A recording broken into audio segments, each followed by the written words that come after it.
Okay, so in the last tutorial, we demonstrated how to create the level. And basically, you use a few lines of code to instantiate all the blocks. Having said that, we need to have a few blocks be absent. That way, the monsters have somewhere to start and the player has somewhere to start. So again, we're going to put temporary code into place that shows you how it works, and then later on we'll elaborate and reiterate the code so that rather than having one starting setup, you can have dozens, or I won't say an infinite amount, because you have a finite amount of blocks on the screen, so there's only just so many combinations that make sense. So what we're going to do is we're going to create a new script. So right-click, create C#, and we'll call this TileCon, short for tile control. This script is going to get attached to the tile objects. So even though they've been made into prefabs, you can continue to make changes to them. Like I said, this graphic that we use, the sprite, you can change this to a better sprite if you want to. That this is just meant to get you started so you have something to wrap the code around.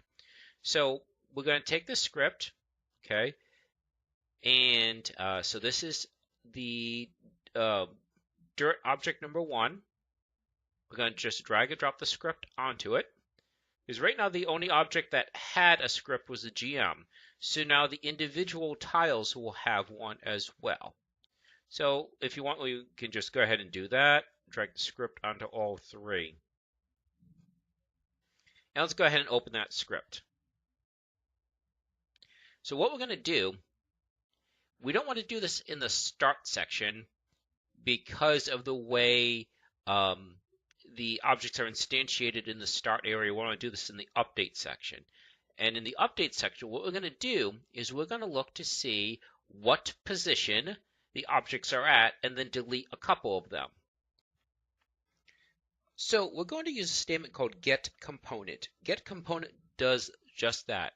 It references a component of an object. So you could do getComponent transform position and then change the position. You could do getComponent transform scale and change scale. You could do getComponent sprite renderer and change the color. So getComponent can use to change a component. It also can be used to see what a current value of a component is. So you can change a value, or you can say, what is the current value? And that's how we're going to use it. So first, we're going to create a variable to store that in, okay, to store the position in, so what we see isn't quite as messy on the screen. So I think I mentioned in the first video that you can have something known as a vector component. So public vector2, and it's going to be, we'll call this tile POS.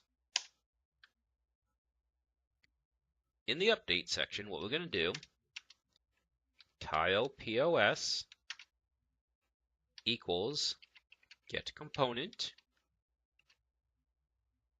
transform. So as I said, you're naming the component that you want to access, and then the attribute, in this case, it's position. And that's it.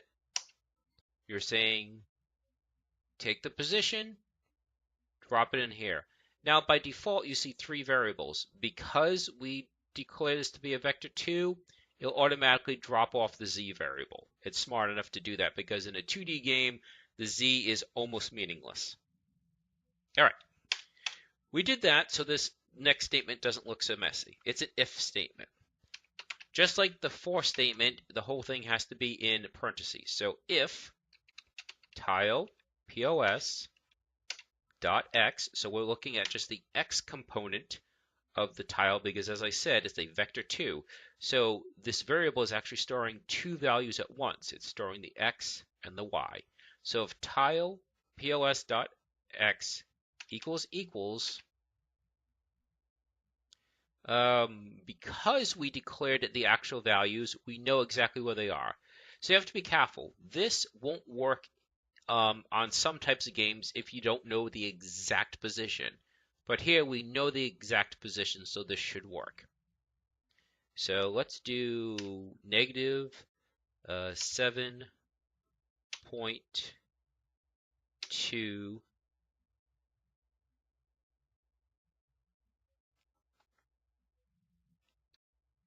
So if tile.x equals 7.2, I think we have to drop the f in, sorry.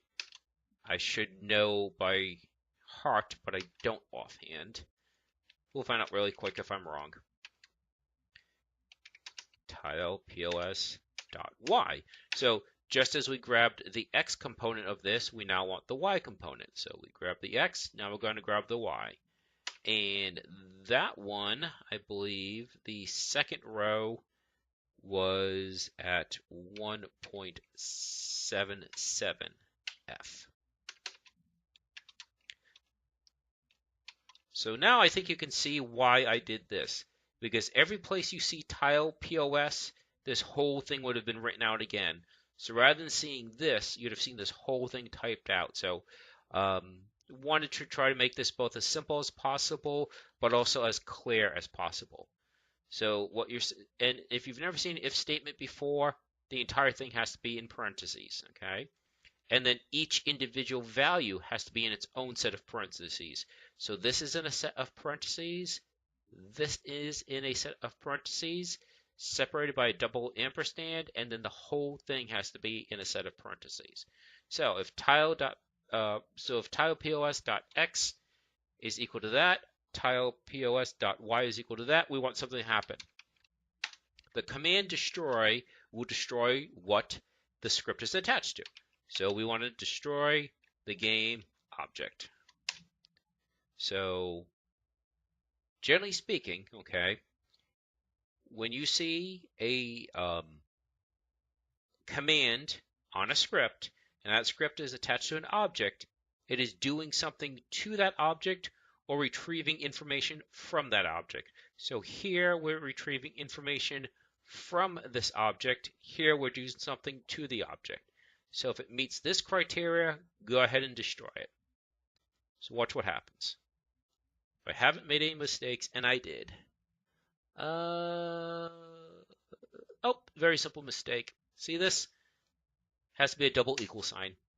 I could edit that out, but honestly, this is such a common mistake, I'd rather see you guys see it. So when you're checking if something is equal, you got to put in the double equal sign. I'm not quite sure why. It's just the way the language works.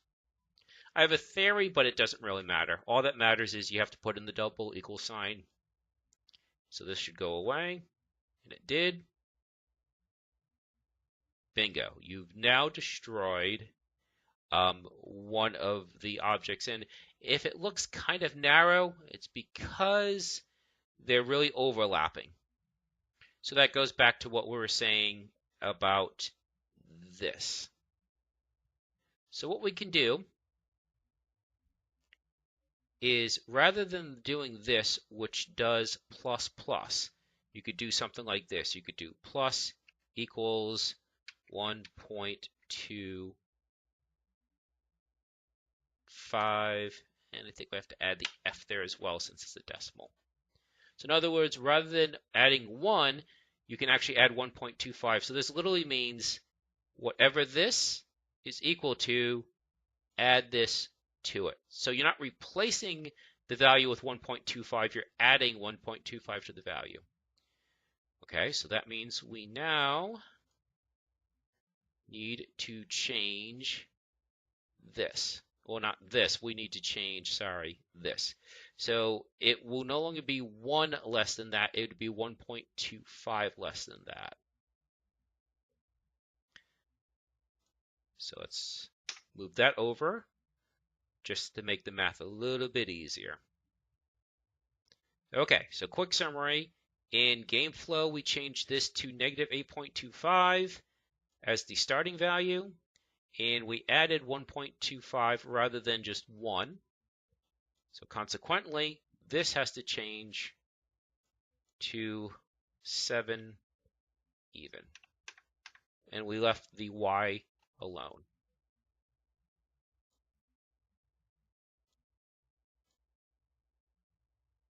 There you go. So not quite, it's a little bit too much, but again, it's you're talking a very simple game. You can always tweak that if you want. But now you've created a section for the monster. So let's just build on that. Copy this, paste it, and we're going to say, well, if the next one over is also that. So negative 5.75. Run it.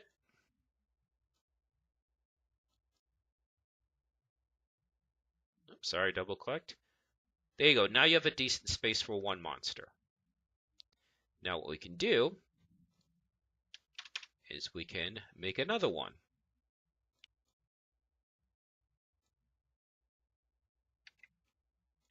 Let's create on the other side. So let's make it so this would be 4.5 and then 3.25. So I think it would be -2 even, and then negative 0.75. And let's drop it down. I believe we said the difference is 1.23. So these would both be 5.4 and 5.4. So again, sorry I jumped around, but you're just applying this math here and this math here to these. Because like I said, the value has to be exactly right because it's checking for position. There we go. So that's probably actually over too far, not over far enough. We could move that over a couple more. So let's see. If that is negative 0.75, then we could do, say, 1.25 would be positive 5. So positive 1.75 F and positive 3.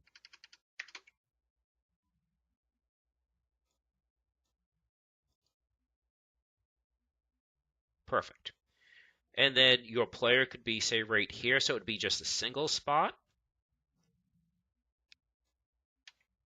Now, you're probably looking at this and say, wow, the code's starting to grow. Well, that's the reality of coding, is that sometimes there's no simple way.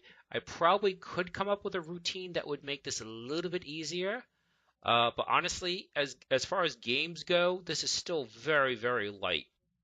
In games nowadays, full-fledged games, 40, 50 gigabytes.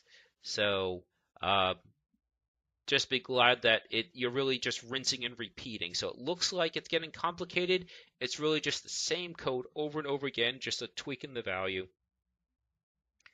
All right, so we said that this next one is for where the player is going to be.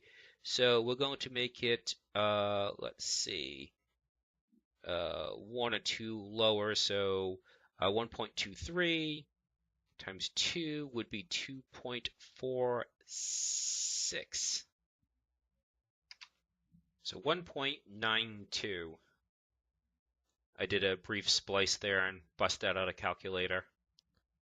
My brain just is not doing math at this hour of night.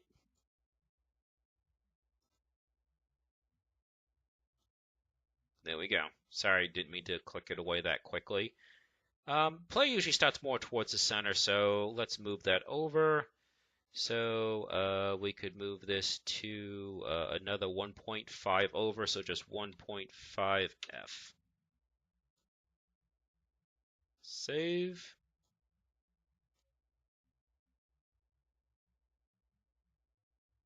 Oops.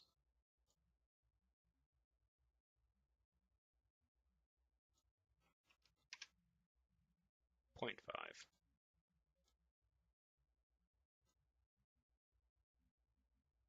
There we go. Still not quite right, still not quite centered. So let's make that negative 75.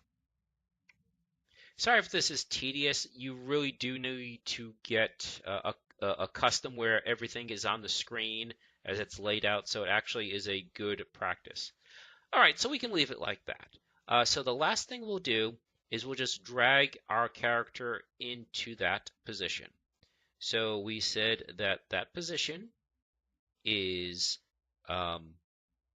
point. So it's I'm not going to memorize that. So what I'm going to do is I'm just going to drag it into the screen. So here's our character.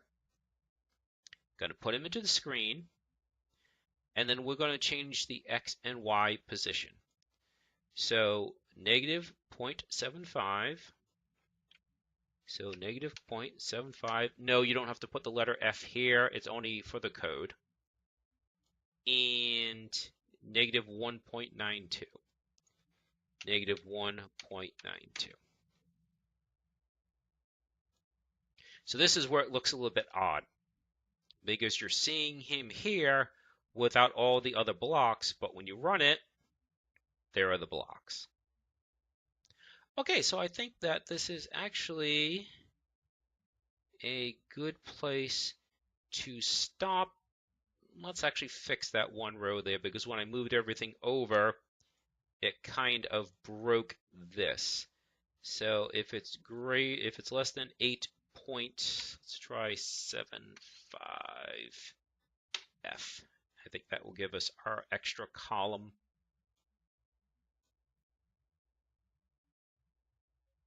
Yep, there we go. Okay, so this one kind of jumped around a bit. I apologize about that. I try to make my lessons more clear, but in the long run, you really do need to be comfortable where things are located on the screen. And so this was a good example. You also need to, unfortunately, do a little bit of math as well. So that should about do it. It doesn't look like much, but in the next one is when we start to add motion, add collision, and things like that. So for now, that should do it for this one.